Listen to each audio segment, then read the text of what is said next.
She didn't disappear the way you might be thinking. No one took her. She wasn't silenced by force. She did something much simpler. She told the truth. And then, her career ended. Her colleagues stopped returning her calls. The institution she had given years of her life to quietly made sure she had no place left in it. She spoke, and then she was gone. This is not a story about one woman. In Japan, this is a pattern so consistent, so documented, so structurally embedded, that researchers have given it a name: secondary victimization. The first violence is the assault. The second violence is what the institution does afterward. According to a 2020 survey cited by the BBC, more than 70% of sexual assaults in Japan go unreported. A study in the International Journal of Asian Studies found that only 10 to 20 out of every 1,000 rapes lead to a criminal conviction. By the end of this investigation, you'll understand exactly why those numbers exist. Not because Japan lacks laws, but because the system has learned to make speaking more expensive than silence. And the people who paid that price, they spoke. And then they were gone. So why does one of the world's most law-abiding societies produce these numbers? The answer starts somewhere most people would never want to look. Pause for 2.0 seconds. Let's establish the scale of what we're looking at. Japan reformed its rape laws in 2017 and again in 2023, the first major overhaul in over a century.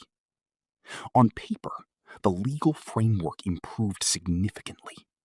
Consent is now legally defined. The statute of limitations was extended. Prosecutors have broader grounds to charge. According to researchers writing in Modern Diplomacy in 2025, however, legal reform alone has not moved the structural needle. The problem isn't primarily legislative, it's institutional and social. Here's what makes Japan's situation distinct from comparable developed nations. In most Western countries, underreporting of sexual violence is a serious problem, typically estimated at 60 to 80%. In Japan, that figure sits at over 70%, similar on its face. But the gap opens at every subsequent stage. Reporting, prosecution, conviction. At each step, Japan's numbers fall further than comparable economies. According to research published in the Asia-Pacific Journal, the barriers are not primarily legal. They're social. Speaking out carries a cost that for many survivors is simply too high to pay. And that cost is not an accident. It has been built carefully over generations. But what happened inside the institutions that should have prevented this is something that's only now beginning to surface. To understand why Japan's institutions respond the way they do, you have to go back, not centuries, but decades, to decisions made in the post-war period that shaped how Japanese society talks or refuses to talk about sexual violence. In the Meiji era, Japan built a legal and social framework around the concept of ie, the household as the fundamental social unit. Women's legal standing was tied to their family and later their husband. Sexual violence within that system was often treated as a family matter, not a criminal one. That framework was formally abolished after 1945 But the cultural logic it encoded, that a woman's testimony is subordinate to institutional harmony, did not disappear with the law that created it. Sound familiar? This same logic appears in the cases we're covering today. Academic research published in Dignity, Journal of Sexual Exploitation and Violence, argues that Japan developed what it calls a culture of negation around survivors' oral testimony, a social habit of treating women who speak about sexual violence as unreliable, as troublemakers, as bad girls. This is not a contemporary invention. It has roots that run deep. And there is a larger, unresolved historical wound underneath all of this. Japan's incomplete reckoning with wartime sexual slavery, the so-called comfort women system, established a precedent that the state and its institutions could treat mass sexual violence as a matter of political management rather than justice. That precedent did not stay in the history books. That wound from the wartime period never fully healed, and researchers argue its logic. Prioritize institutional reputation over victims' truth. Echoes in corporate and media responses to sexual violence today. I've spent weeks going through the original Japanese sources on this, and what I found, particularly in two cases that made international headlines, changed how I see this entire system. Let me show you how this historical logic plays out in the present. Two cases, both recent, both involving powerful institutions, both showing the same pattern. Case 1. The Fuji television scandal. In 2024 and into 2025, a female announcer at Fuji Television, one of Japan's major broadcasters, came forward with allegations that she had been sexually abused by a prominent entertainer in a work-related context. What makes this case important for our investigation is not the assault itself, as horrific as that is. It's what happened after. Cold fury, sharp and intense. According to Human Rights Now, a Japanese human rights organization that submitted testimony to the UN Human Rights Council in 2025, a third-party investigation concluded that the incident was recognized as sexual violence and that it occurred, in their words, as an extension of work. The report found that executives at the network had sided with the abuser. The victim faced not just the original assault, but what researchers call secondary victimization, the institutional response that made it harder to be believed, harder to continue her career, harder to exist in the professional environment she had built. Think about that for a moment. A woman reports sexual violence. A third-party investigation confirms it, and the institution's response makes her situation worse. This is not an isolated incident of bad management. This is the pattern. Case 2. Johnny Kitagawa. The abuse carried out by Johnny Kitagawa, founder of Japan's most powerful talent agency, is, by scale, one of the most significant cases of institutional sexual abuse documented in post-war Japan. Human Rights Now reports that allegations involve over 1,000 boys across 4 decades. 4 decades. With no serious accountability, while the agency continued to dominate Japanese entertainment, while media organizations that relied on the agency's talent stayed silent, while the industry protected its relationships over the people inside them.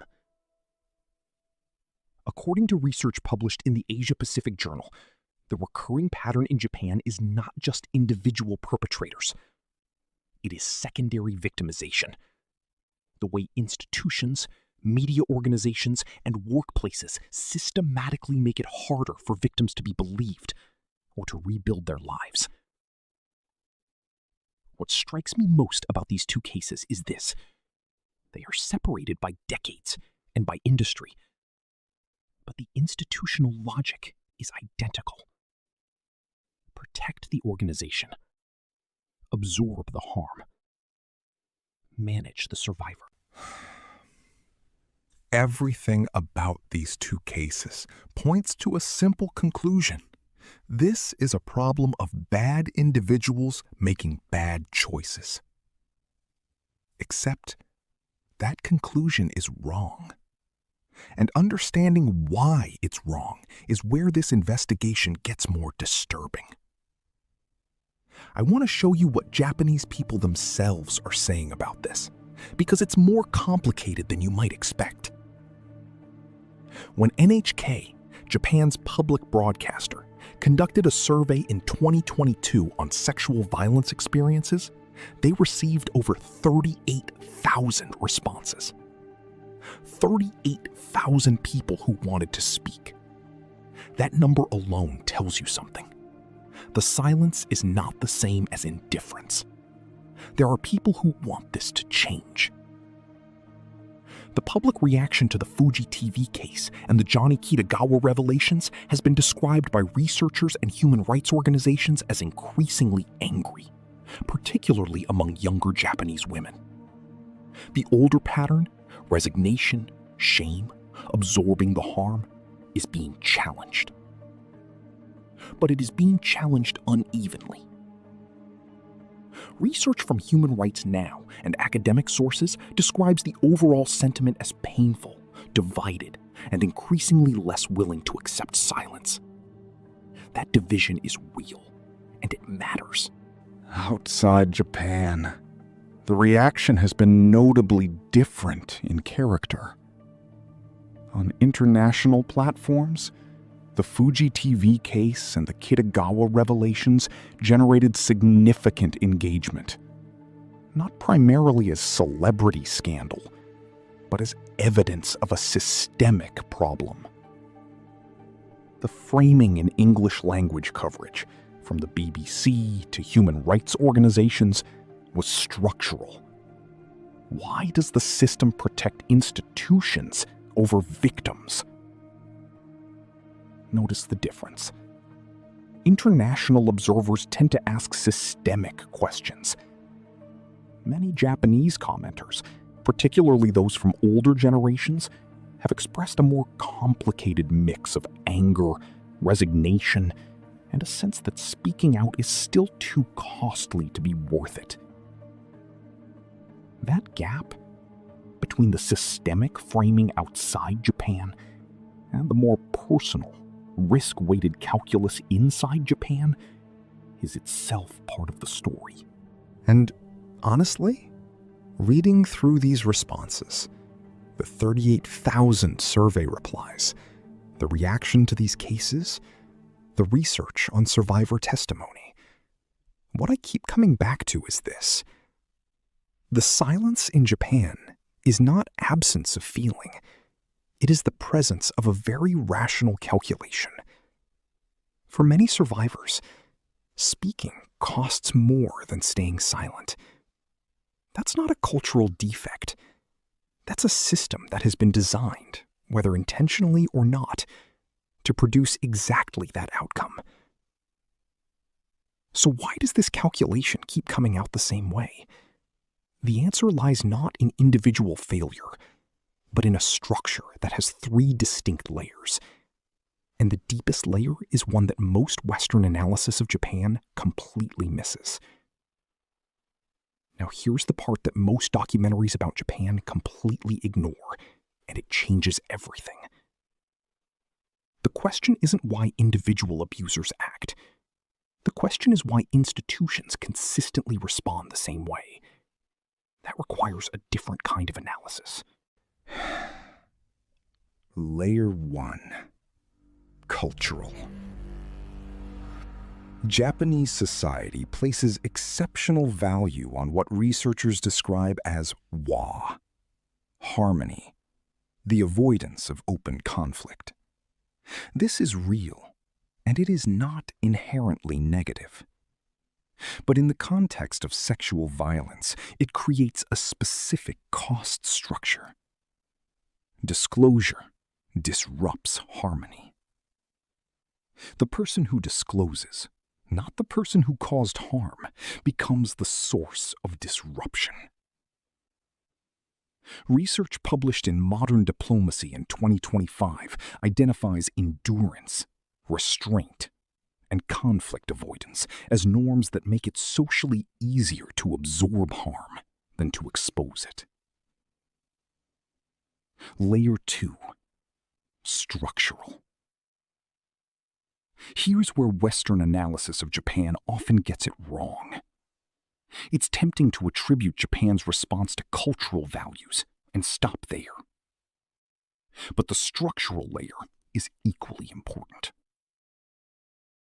Academic work published in Taylor and Francis in 2025 on sexual violence at Japanese universities found that institutional autonomy and weak transparency mechanisms delayed effective action even after legal reforms were passed. The barrier wasn't culture, it was accountability architecture.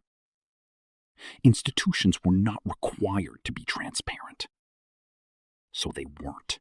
Sociologist Mari Osawa, whose work on gender inequality in Japan's employment system has been influential in the field, argues that Japan's patriarchal employment structure creates dependency relationships that make it extremely difficult for victims to report when the perpetrator is inside the same institutional hierarchy. The economics of silence are built into the workplace itself. Layer 3. Psychological. Research published in Dignity, Journal of Sexual Exploitation and Violence, describes a process of learned suppression. Not simply shame, but a rational response to a social environment in which testimony is routinely negated and survivors are framed as unreliable. When speaking out has repeatedly led to worse outcomes for survivors, silence becomes the adaptive response. The system teaches its own perpetuation. And there's a fourth dimension to this that ties all three layers together. One that points directly to what would actually have to change for this system to be different. Japan's legal framework around sexual violence has improved. That is real. The 2023 reforms are meaningful. The fact that 38,000 people responded to NHK's survey is meaningful. The fact that the Fuji TV case became a public reckoning, however incomplete, is meaningful. Change is happening, but it is happening against significant institutional resistance. And the resistance is not random. It serves specific interests.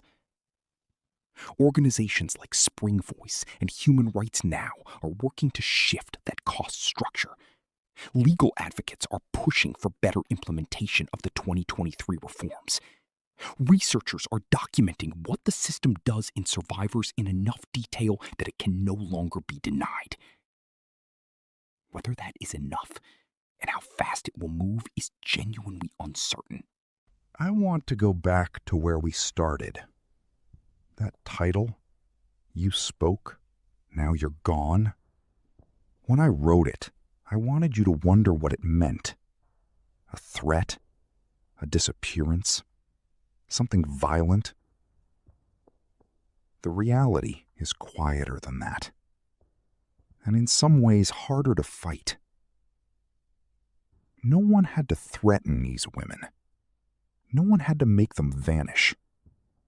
The system simply made the cost of speaking higher than most people can afford to pay. A career? Gone. A professional network? Gone. The ability to walk back into a room where everyone knows you spoke? gone. That's not violence in the way we usually picture it, but it functions like violence. It produces silence. It protects the institution. And it teaches the next person exactly what will happen if they decide to speak. So I'll end with this. When silence is this rational, when speaking carries this much cost, what would it actually take to make the truth worth saying? I don't have a clean answer, but I'd like to know what you think. Leave it in the comments. I read every single one.